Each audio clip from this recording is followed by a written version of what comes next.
Содан түптеп келген кезде бірнеше жыл артқа тастап 1964 жылы қазақ балаларына арналған республикалық музыка мектеп интернатын ашқызған. Сонау кеңес дәуірінде.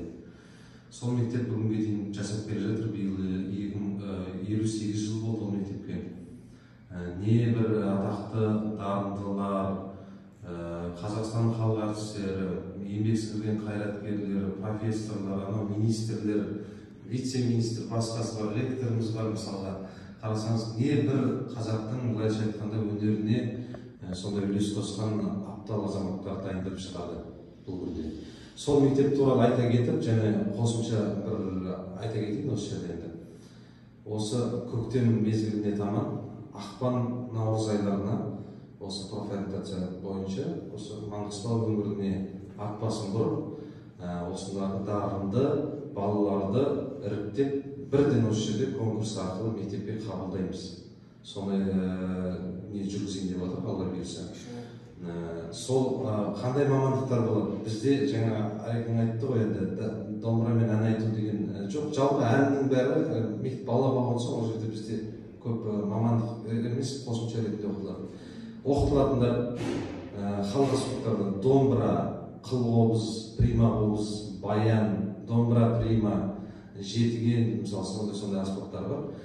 Содан кейін шекті аспаптар классикалық, жаңағы скрипка, виолончель, аль, контрабас, сондай-ақ үрлемелі аспаптар, жаңағы флейта, гобой, кларнет, труба, тромбон, валторна, фагот сынды аспаптардың бәрін оқытамыз. Сондай мамандар бүкіл дүниежүзінде спросқа ие ол мамандар.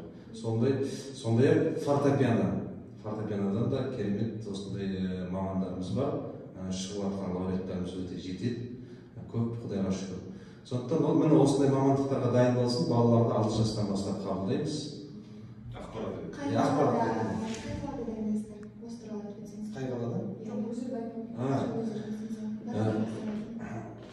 Осында қабылдау Ақтау қаласында өткіземіз деп отырмыз. Ал жалпы балаларды бір күн өтеді конкурс. Дарыны қандай болу керек? Біріншіден есту қабілеті, одан кейін ырғақты сезіну қабілеті, есте сақтау қабілеті, жалпы даму деңгейі. Баланың мысалға развитие дейді ғой.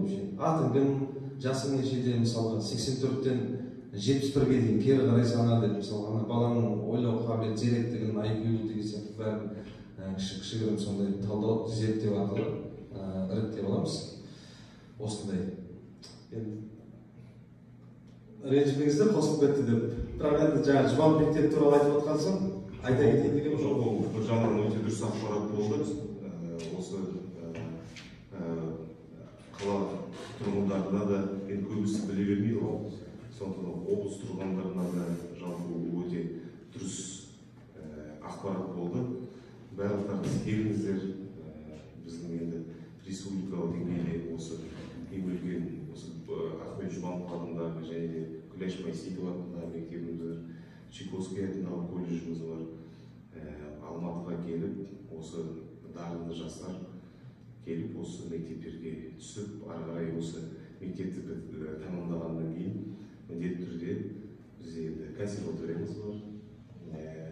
Біздің елордамыз Астана өнер университеті бар.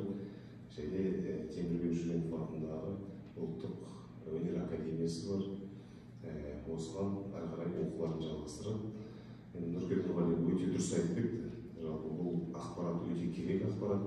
Сондықтан бүкіл қазір тікелей эфирде отырған адамдарға келіңіздер, балаларыңыз, талантты балаларыңыз бар болса, біз әрқашанда қабылдауға дайынбыз. Рахмет.